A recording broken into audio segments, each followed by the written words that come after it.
Vamos a empezar una serie que se llama Jesús, una salvación segura. Y la enseñanza de hoy particularmente se llama 4 razones por qué confiar en Jesús. Ahora, yo quiero que usted me entienda algo que es muy importante que nosotros lo tengamos claro. De repente uno dice, Jesús, ya de Jesús hablamos en la iglesia, de Jesús hablamos todo el tiempo, y de repente uno dice, sí, Jesús es Jesús, o sea, Él existe, Él es real, pero tenemos que transportarnos a la persona que no tiene a Cristo, ¿verdad? La persona que no tiene a Cristo. ¿Cómo hacemos para transmitirles esa seguridad que yo siento? ¿Verdad? Porque la Biblia dice que nosotros tenemos que estar preparados para dar defensa a todo aquel que demande de nosotros la razón de nuestra esperanza. O sea, ¿por qué usted tiene esperanza? Porque usted espera a ese tal Jesús. ¿Qué es lo que Él tiene que es diferente a cualquier otro personaje de cualquier otra religión? ¿Por qué Él es diferente? Para presentar defensa, nosotros necesitamos tener argumentos. Y las enseñanzas que arrancan de aquí en adelante pretenden eso. Pretenden darnos argumentos, primero para nuestra propia vida. O sea, que nosotros podamos decir, no, yo estoy del lado correcto, ¿verdad? De repente uno dice, hay más de 3.000 religiones en el mundo. ¿Por qué habría de ser el cristianismo la que tiene la razón? Bueno, eso es lo que vamos a ver, justamente, ¿verdad? Porque estamos seguros de lo que nosotros creemos, ¿verdad? Entonces, vamos a empezar viendo estas 4 razones que están en Juan 10:25. Voy a leer para ustedes. Dice la Biblia: Jesús les respondió: os lo he dicho y no creéis. Las obras que yo hago en nombre de mi Padre, ellas dan testimonio de mí. Pero vosotros no creéis, porque no sois de mis ovejas, como os he dicho. La primera razón de por qué confiar en Jesús es que nosotros podemos ver una señal inconfundible de su poder en los milagros que Él realizaba. Eso es lo primero. Y a eso se refiere el Señor Jesús aquí, cuando dice, las obras que yo hago dan testimonio de mí. Cuando nosotros nos encontramos con un documento antiguo, un documento que fue escrito hace muchísimos años, no tanto así como que uno diga que fue escrito en los 80 o en los 90, no, sino más bien un documento que tiene cientos y hasta miles de años. Entonces usted se preguntará, ¿cómo se hace para determinar que ese texto está diciéndonos algo que está certificado? ¿Habrá alguna técnica, alguna manera de saberlo? Eso pertenece normalmente a una rama del estudio de textos antiguos que se llama hermenéutica. La Biblia es un texto antiguo, entonces hay hermenéutica bíblica. ¿Qué es lo que la hermenéutica propone? La hermenéutica dice, bueno, para determinar que el texto que estamos viendo es real, necesitamos hacerle algunas pruebas. Primera prueba, el momento histórico en el que se escribió. ¿Hay algún otro autor que mencione eventos que aquí son colocados? Segunda prueba, el contexto en sí, lo que estaba ocurriendo en aquel momento. Se mencionan eventos históricos, se mencionan lugares, se mencionan nombres de monedas, se mencionan nombres de pueblos, se mencionan idiomas. ¿Será que hay algunos otros documentos que evidencian que esas cosas existieron? Tercer elemento, y quizás el más importante de todos, ¿hay acaso algún testigo presencial que haya podido registrar los eventos? Es decir, no salió de la cabeza de alguien, sino que fue un testigo que estuvo allí quien tomó nota y luego escribió. Esos son elementos muy fuertes. Aquí está nuestro Señor Jesucristo hablando y hay un testigo presencial, se llama Juan. Él está ahí, él está escuchando las palabras que salen de la boca de un hombre que se llama Jesús y está tomando nota de lo que él está diciendo. Y esto es muy importante para los efectos de lo que significa testificar acerca de la existencia de alguien. Entonces, cuando los autores bíblicos nos relatan a nosotros que aquel hombre que tenía la mano seca le fue recompuesta su mano, fue sanado, que aquel otro que era ciego, que aquella que padecía flujo de sangre, que aquella mujer que murió y el Señor le resucitó, lo que estamos es ante eventos históricos reflejados por personajes que estuvieron presentes. En el caso de los 4 evangelios, 4 escritores distintos coincidiendo en sus relatos. Y en el caso de otros que no están necesariamente en los evangelios, como las cartas paulinas, mencionando también eventos. Y esos eventos coinciden, ¿verdad? Entonces, ¿qué nos dice a nosotros eso? Nos dice, número 1, que los milagros en realidad sucedieron, que Jesús es una figura histórica, es decir, alguien real, de carne y hueso, que caminó entre nosotros. Y tercero, que esos eventos fueron registrados con sumo detalle, para demostrarnos al final de cuentas que quien los hacía tenía poder. Eso está registrado. Pero ahora la pregunta sería, ¿tenemos nosotros registro en alguna otra parte de otras personas que hayan hecho las mismas cosas que Jesús hizo? Es decir, ¿hay algunos otros testigos presenciales que puedan históricamente relatar los eventos que relataron estos? ¿Hay otros libros como la Biblia que tengan tanta consistencia? La respuesta es no. Tenemos relatos ficticios, tenemos relatos de ficción, tenemos relatos poéticos, tenemos relatos que sacan muy bonitas lecciones acerca de la vida. Hay muchos, pero ninguno que relate lo que se relata acerca de este hombre llamado Jesús. Entonces, al toparnos con él, nosotros tenemos que decir, hay algo particular en él, y es que si fuese un hombre común y corriente, ¿cómo es posible que haya hecho los milagros que hizo? No uno, muchísimos. Podría ser que uno pensara, bueno, alguien con mucha imaginación escribió estas cosas, pero ¿cómo iban a coincidir los autores en cada una de las cosas que escribieron? De la manera en que coinciden, dándole más bien mucha credibilidad al texto, ¿verdad? Ahora, otra cosa que uno se pregunta es, ¿habrá alguien que paralelamente a la Biblia haya escrito respecto a lo que aquí se dice? Y sí los hay. Josefo, el historiador judío, por ejemplo, es uno de ellos, que habla del personaje histórico Jesús y de las cosas que hizo. Uno. También tenemos filósofos griegos hablando acerca de Jesús, hablando acerca de Pablo. Entonces usted dice, bueno, esos personajes sí existieron, porque hay otros personajes ajenos que ni siquiera eran cristianos ni seguidores de Jesús, que están hablándonos de esos personajes. Entonces ahí tenemos un primer elemento.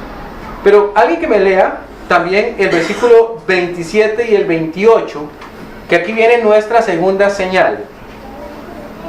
Mis ovejas oyen mi voz y yo las conozco y me siguen, y yo les doy vida eterna y no perecerán jamás, y nadie las arrebatará de mis manos. Ok, aquí está el Señor Jesús ahora dándonos a entender algo que va más allá de la comprensión humana. Es nuestra segunda señal. Si la primera señal son sus milagros que reflejan poder, la segunda señal es su compromiso que refleja fidelidad.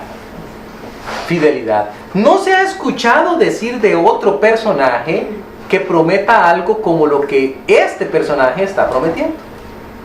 De repente nosotros podemos encontrar en otras religiones que se habla acerca de una promesa que no tiene un sustento en un personaje. Por ejemplo, hay algunas religiones que prometen que un planeta le va a ser otorgado a cada uno de sus fieles. ¿De dónde lo sacan? Ningún personaje lo dice. Sus escritos lo dicen, pero no es que un personaje lo diga. Otras religiones dicen simple y sencillamente que hay un lugar, algo semejante al paraíso, mencionan ellos, donde va a haber una serie de placeres para los fieles. Pero no es que ningún personaje haya puesto su persona para decir yo soy el sustento de esa promesa, sino que simplemente aparece en algún escrito.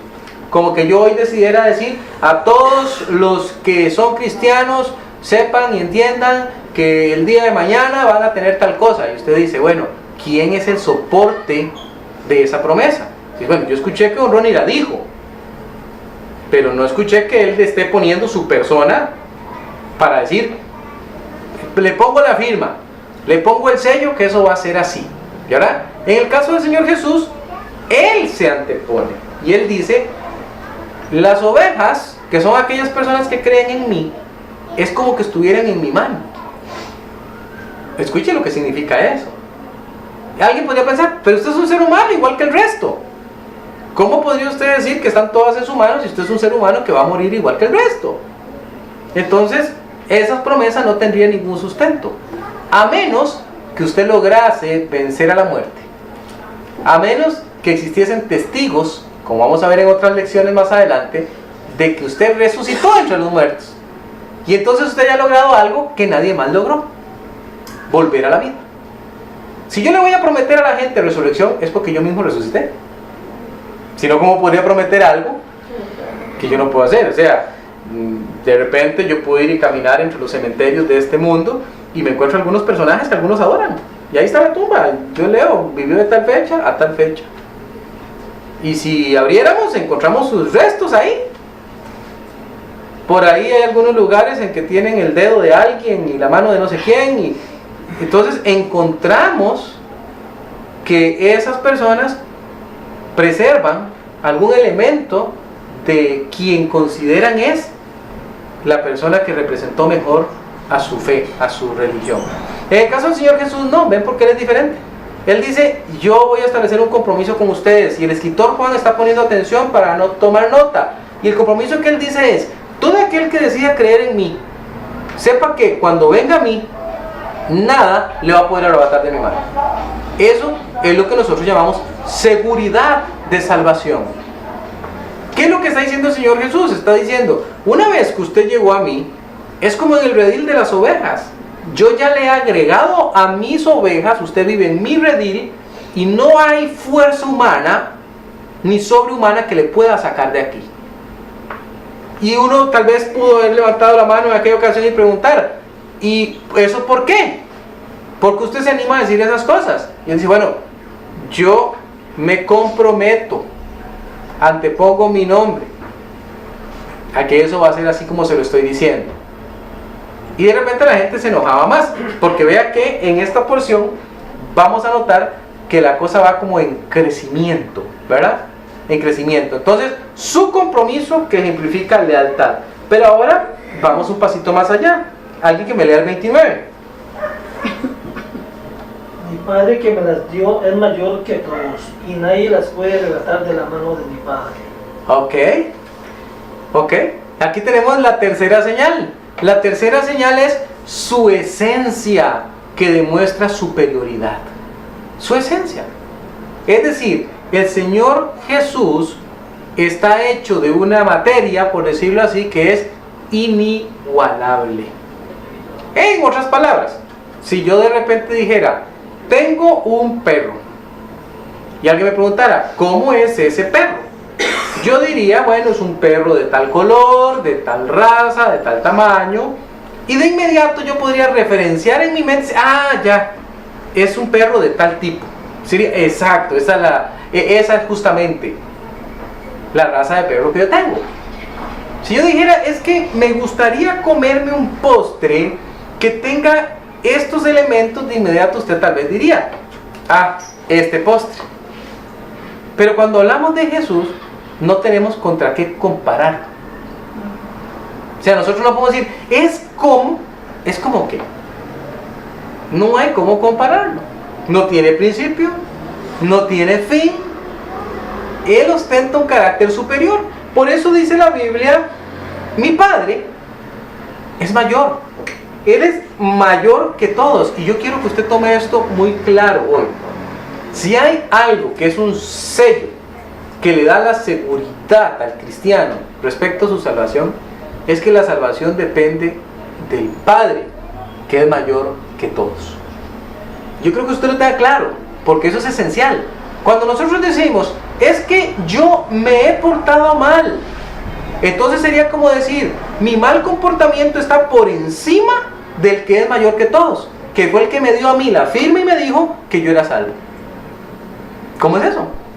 Entonces tendríamos que aceptar que hay algo que es mayor que el mayor. Mi pecado es mayor que el mayor. No puede ser. No puede ser.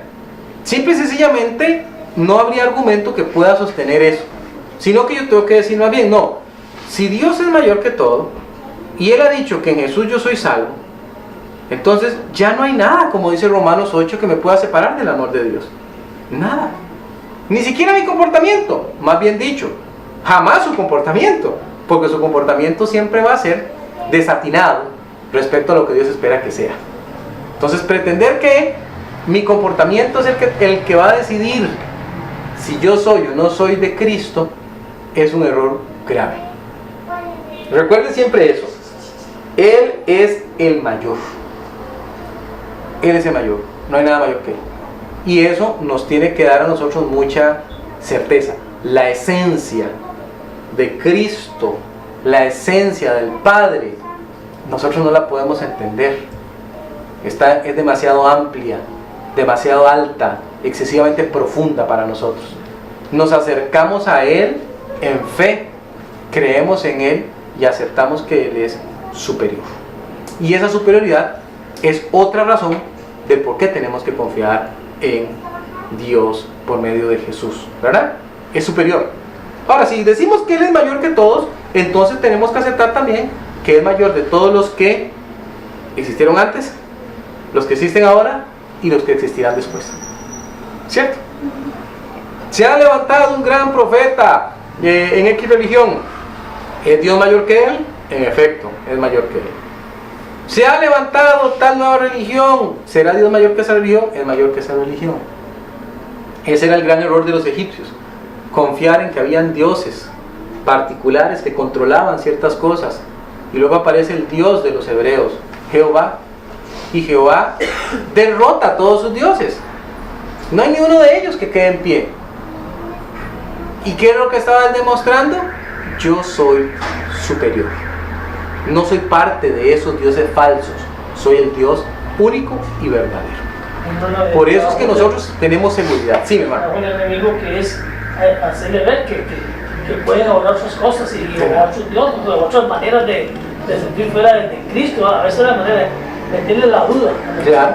Usted acaba de usar una palabra, las dudas. Este hombre que decía que era Jesucristo hombre, Ajá. el que levantó toda una orden toda una secta ahí, sí. Secta, mano, sí. Y que es dañina, bien dañina, mano, porque la gente dice, yo soy salvo, que haga lo que yo quiera. Sí. Y andan haciendo pecado, y andan en vicios, y andan fumando, y andan tomando, y son salvos ellos. Y ellos tienen certeza de que ellos son salvos. Sí, y eso es como conversábamos la vez pasada. La mayor certeza de la salvación es el cambio. Sí. Cuando usted tiene a Cristo, usted cambia. No decimos que somos perfectos en nuestra carne, porque nuestra carne es una carne pecaminosa. Pero lo que estamos diciendo es que hay una diferencia entre lo que yo era antes y lo que soy ahora. No por mí, ahí donde reside la gracia del Señor, sino que el Señor me ha sellado con su Espíritu Santo, y al sellarme con su Espíritu Santo, yo soy capaz de caminar por y para Cristo como antes no podía, gracias a que ahora tengo el Espíritu Santo. Cuando yo tengo el mismo irrefrenable asunto de querer moverme hacia los placeres de este mundo, entonces yo no puedo decir que yo soy salvo, porque no hubo ningún cambio, y la palabra de Dios dice que el que está en Cristo es nueva criatura, que las cosas viejas pasaron y aquí todas son hechas nuevas. Entonces eso es importantísimo. Tiene toda la razón usted. Hay personas que se dicen cristianas por el simple hecho de que quieren decir que lo son, pero en realidad nunca han tomado una decisión real por Cristo de querer creer en Él y que Él venga a vivir en sus vidas. ¿Sí hacen la pregunta? Por eso es que en Éxodo, cuando uno está leyendo eso, dice que yo soy el que soy. Exactamente. Yo soy el que soy, ausente de tiempo, ausente de comparación. Soy yo. No me compare, no hay forma. Por eso los mandamientos dice no haga formas. Porque no puede. Porque usted no puede, usted no me ha visto, yo no me puede comparar con un reptil, no me puede comparar con un pedazo de yeso, no me puede comparar con un pedazo de madera. Yo no soy eso, dice Dios. Yo soy superior a eso. Sería como meterme en una caja. Imagínense ustedes que será después Jeremías el que va a reclamarle a la gente de su tiempo, y él usa una imagen muy clara. Él dice, el leñador, dice, él va al campo, arranca trozos de madera, leños, se trae los leños, dice, y le empieza a dar forma al leño, y una vez que le da forma, agarra otro leño y lo tira al fuego, y con el leño del fuego se calienta, y al leño que le dio forma lo adora. Y entonces dice Jeremías, no les da la cabeza para analizar que un leño lo está usando para calentarse y al otro le está llamando Dios, ¿verdad? Entonces, en efecto, la idolatría es tan nociva y tan mala delante de los ojos de Dios justamente por eso, porque es atribuirle a algo humanamente hecho la honra y la gloria que solo se le pueden atribuir a Dios, ¿verdad? Entonces, Él es mayor que todos, nunca se le olvide eso, ¿verdad? Digo, ¿cómo las personas no analizan? Por ejemplo, cuando el Papa dice que todas las religiones van a Dios, todas las religiones que profetan que las personas sean buenas, que están bien con Dios, que Dios las va a aceptar. Digo, ¿cómo puede la gente aceptar ese tipo de pensamiento? Tiene que haber una fuerza natural ahí que está dominando esas mentes. Usted lo dijo, ¿verdad? O sea, lo que está llegando a ocurrir en nuestro tiempo, muy desgraciadamente, es que volvemos a lo mismo. La gente se afilia a una religión esperando encontrar en la religión el vehículo de salvación. La religión no salva a nadie. Lo único que es capaz de salvar es el creer en el Señor Jesucristo como quien Él dice ser. Por eso Él dice: yo soy el camino. Él. No dice un camino, dice el camino. La verdad y la vida. Nadie viene al Padre sino por mí. Solo Él. Solo Él. No hay otra forma de llegar, ¿verdad? Y entendemos por qué. Porque es superior. Pero si nos hubiera quedado alguna duda, viene un versículo tremendo, que es el versículo 30, que termina de sellar nuestro cuarto y última señal, la última razón del por qué se puede creer en Jesús y confiar en Él. ¿Quién me lo lee? Yo y el Padre uno somos. ¡Wow! ¿No le parece que eso es algo fuerte? Los oyentes se enojaron. Bueno, se levantaron piedras. Vamos a matarlo. ¿Por qué él ha dicho esto? Pero no lo mataron a pedradas a él. De alguna manera había una autoridad en este hombre que caminaba por esta tierra que era imposible de resistirla. Y cuando él dice: yo y el Padre uno somos, lo que está dando a entender es: yo soy de la misma esencia que el mismo Dios. Soy parte de la Trinidad divina. No soy un Dios, no soy un buen profeta, no soy un buen ser humano, no soy alguien grande que se ha levantado en Israel. Soy Dios mismo. Ahora usted dirá: si yo hubiera estado presente, de repente no me hubiera gustado mucho escucharle decir eso. O tal vez también usted dirá: cuando él lo dijo, yo hubiera dicho: uy, con razón que hace estos milagros, con razón que hay este poder en él. Ahora entiendo. Póngase a analizar un momento. El mar está total y absolutamente descontrolado, y el Señor Jesús sale y le habla al mar. Él le habla al mar y le dice: calla, enmudece. Y el mar se calma. ¿Qué de otro ser humano hemos oído nosotros que sale a hablarle a los elementos y los elementos le obedecen? Le dice a Pedro: Pedro, los impuestos debieran cobrarse de los que son propios de acá, pero hay un pez, anda, tira el anzuelo, tráelo, ahí va a venir la plata con la que vamos a pagar. Y así sucedió. Él tiene control. ¿Qué otro ser humano tiene control de la mente? Sé lo que estás pensando. Sé lo que estás pensando. Estás pensando que ¿por qué yo digo eso? ¿No es cierto? Bueno, para que vean que yo soy el Hijo de Dios, levántese y ande, le dice al hombre enfermo. Y el hombre se levanta y anda. Leía el pensamiento. Adelántense ustedes, por favor. Señor, pero no hay más barcas en este lugar. No se preocupe, yo al rato llego. Y se va a la barca. Él se va a orar al monte. Y cuando es muy tarde en la noche, aparece caminando sobre las aguas. Y soy un fantasma. No, calma, soy yo. Soy yo, Jesús. Pero camina sobre las aguas. Y claro, porque soy el Hijo de Dios. Yo puedo hacer estas cosas porque soy Dios mismo. No estoy supeditado a ninguno de los elementos de esta tierra, ¿verdad? Cuando inicia su ministerio, está en el desierto. Por 40 días, no come nada. Y ángeles le están sirviendo. Ángeles. Sube al monte y se transfigura. Y hay 2 testigos presenciales ahí. ¿Verdad? Hay 2 que vienen del cielo y hay 3 que fueron llevados ahí intencionalmente para que vieran. Y luego uno de ellos nos escribe, Juan. Y Juan dice, es que yo lo vi, dice él. Yo lo vi. Vi el resplandor de su gloria. ¿Cómo va a decir que no es cierto? De hecho, él escribirá en Juan estas cosas que son ciertísimas, dice él, que han sido escritas para que ustedes también crean. Eso no puede ser burlado, ¿no? Entonces quedamos nosotros en un estrecho, ¿no? Porque, Dios mío, tú estás viendo mis actos, mi comportar, donde uno dijo, ahí me está viendo. Oh, todo.